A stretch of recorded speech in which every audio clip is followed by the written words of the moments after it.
Le prophète alayhi salatu wassalam, il disait à Abu Bakr et à Omar, si vous voyez Ouais, une personne qu'il s'appelle Ouais, allez le voir et demandez-lui de demander pardon à Allah pour vous. Regardez, subhanallah.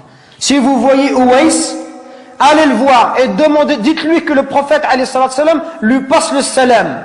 Dites-lui que le prophète lui passe le salam et demandez-lui d'invoquer Allah pour vous, qu'il demande à Allah de vous pardonner.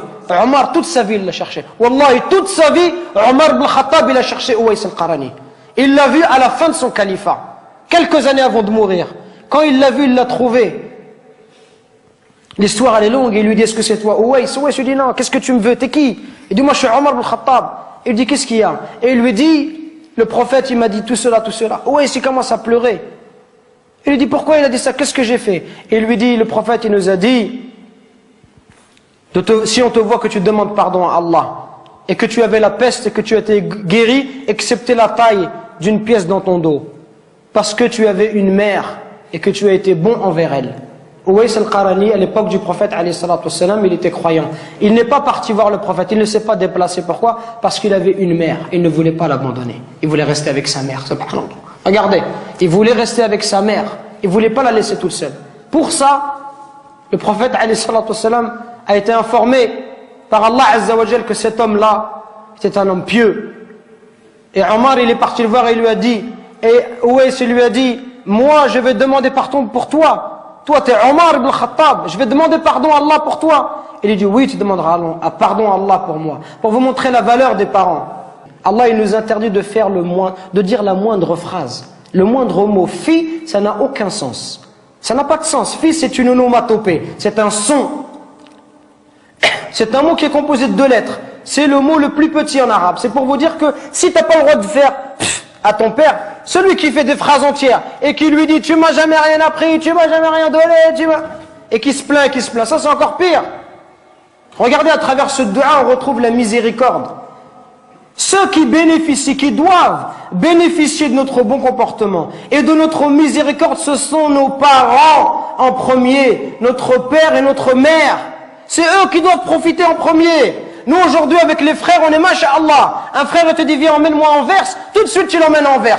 Emmène-moi à Bruxelles, tu l'emmènes tout de suite. Par contre ton père te dit viens me rendre un service, tu lui dis j'ai pas le temps, ya abi, demain, après-demain.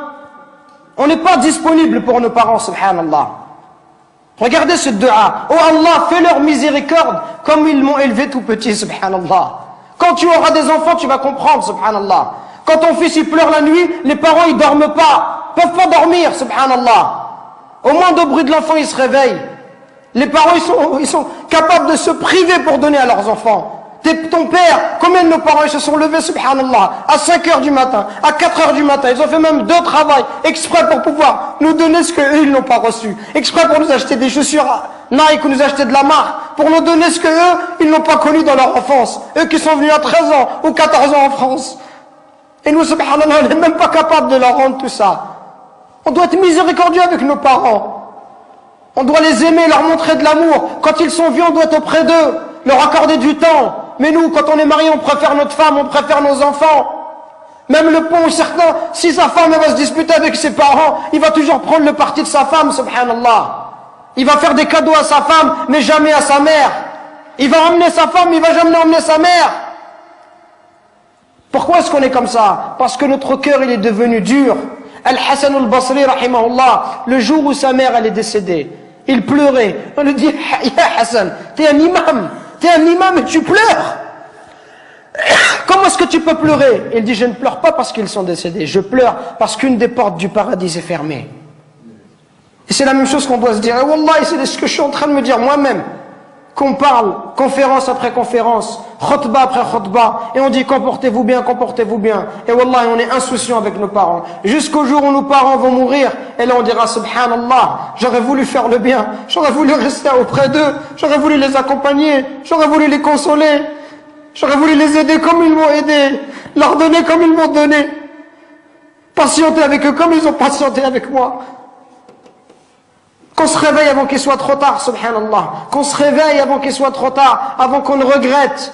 Et avant qu'on dise j'aurais aimé faire le bien, j'aurais aimé voyager avec mon père, j'aurais aimé passer du temps avec lui, j'aurais aimé rester juste m'asseoir, boire un verre de thé, parler avec lui, qu'il soit heureux.